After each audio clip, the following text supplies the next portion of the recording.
Hallo ihr Lieben. Ja, ich bin super aufgeregt, denn ich möchte euch gleich mein neues Familienmitglied präsentieren und es mit euch willkommen heißen und auspacken, Familienmitglied. Es ist eine Harfe und der Weg zu dieser Harfe ist tatsächlich ein bisschen länger und würde jetzt gerade dieses Video komplett sprengen. Vielleicht erzähle ich euch am Ende noch mal was dazu, am Ende des Videos. Dann können alle Menschen, die nicht Harfen interessiert sind, das einfach skippen. Ja, es ist eine Doppelpedal-Konzertharfe geworden und ich bin noch sehr überwältigt, denn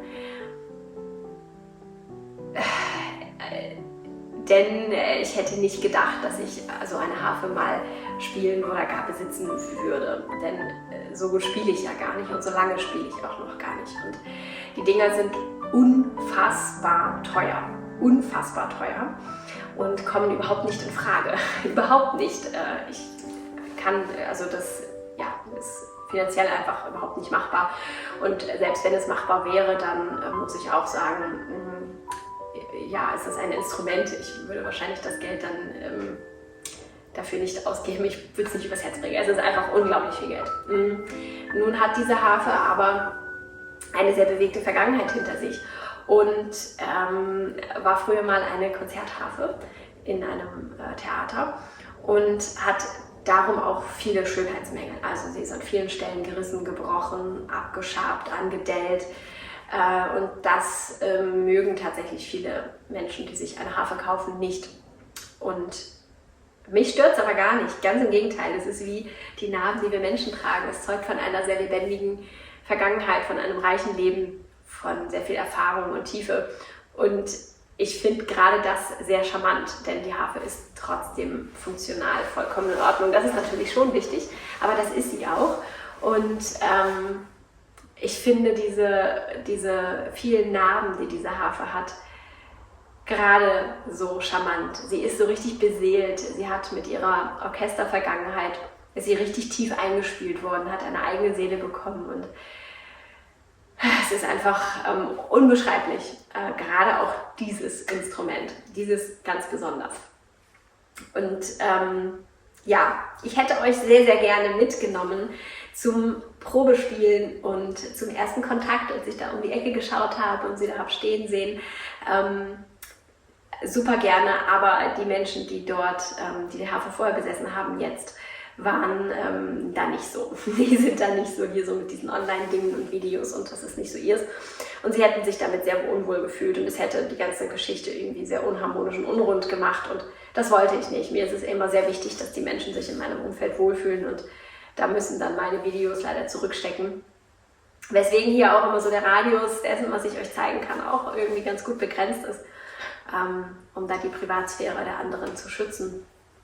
Aber wie auch immer, ich kann euch jetzt daran teilhaben, sie auszupacken. Ich habe sie schon vom Harpo runtergenommen. Der Harpo ist so eine Art Sackkarre für Harfen und abgebunden, damit hier auch nicht dabei noch irgendein Malheur ansteht. Aber sie ist noch abgedeckt und wir können jetzt den Bezug zusammen öffnen, sie gemeinsam aufstellen. Und ja, ich bin noch immer sehr überwältigt und kann es noch nicht glauben. Es ist, ja, wir machen es einfach.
Schwung nach vorne, ich komme nicht mehr.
Hallo ihr Lieben, es wird wahrscheinlich keine Überraschung für euch sein, wenn ich euch erzähle, dass meine großartige neue Harfe meine Woche getragen hat.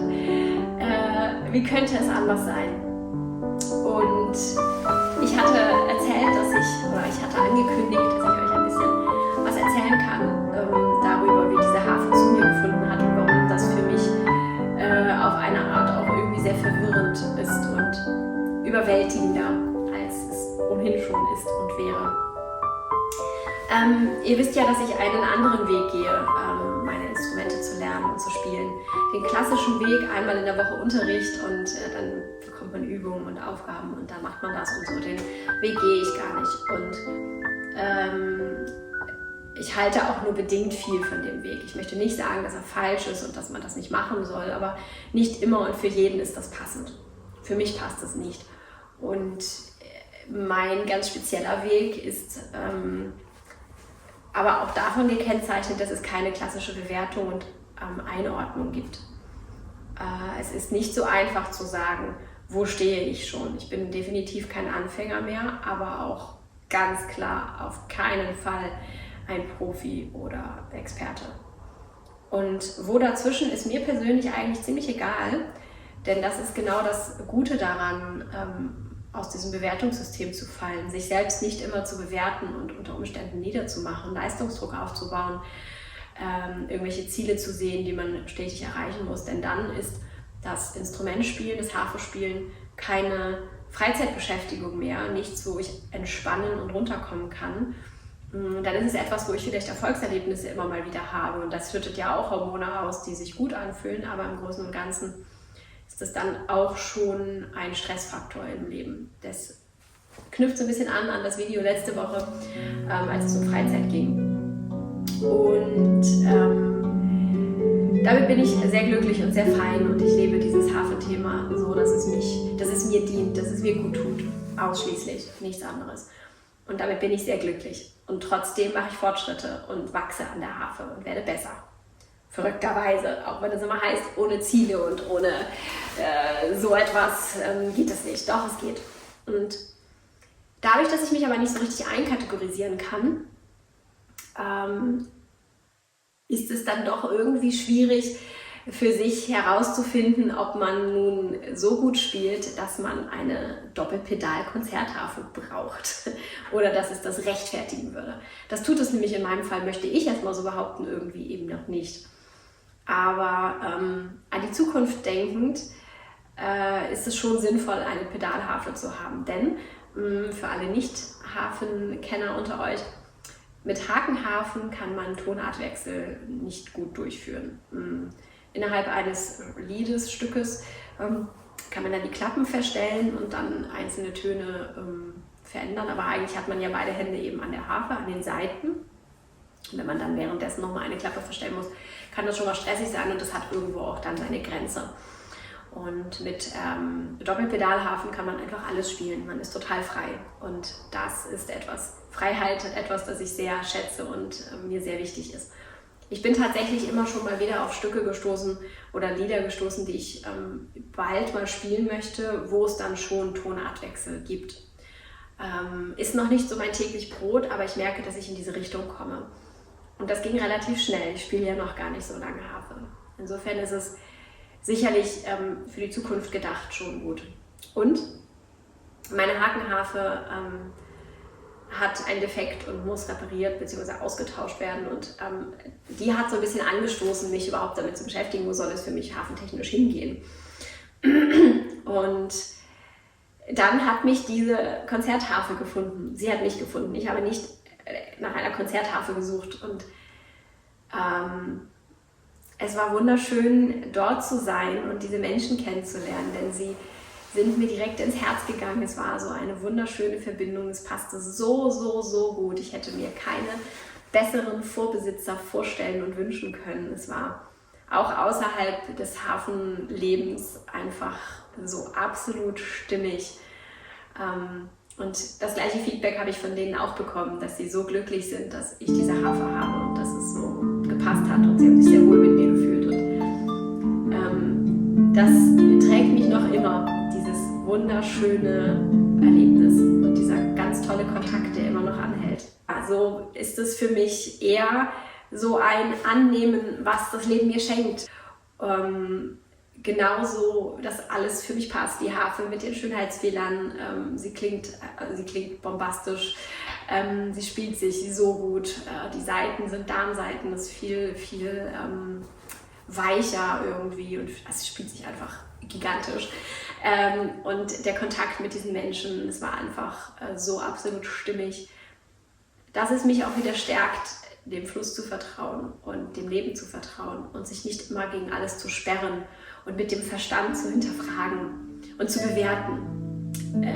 Diese wunderbaren Fügungen, die es dort gab, einfach mal zu negieren, indem ich sage, ja, aber ich spiele doch eigentlich noch gar nicht so gut und so, nicht so viel Verstand zurückzunehmen, aufs Gefühl zu hören und dann die tollen Dinge geschehen zu lassen. Das hat mich diese ganze Geschichte gelehrt, nochmal wieder und bestärkt und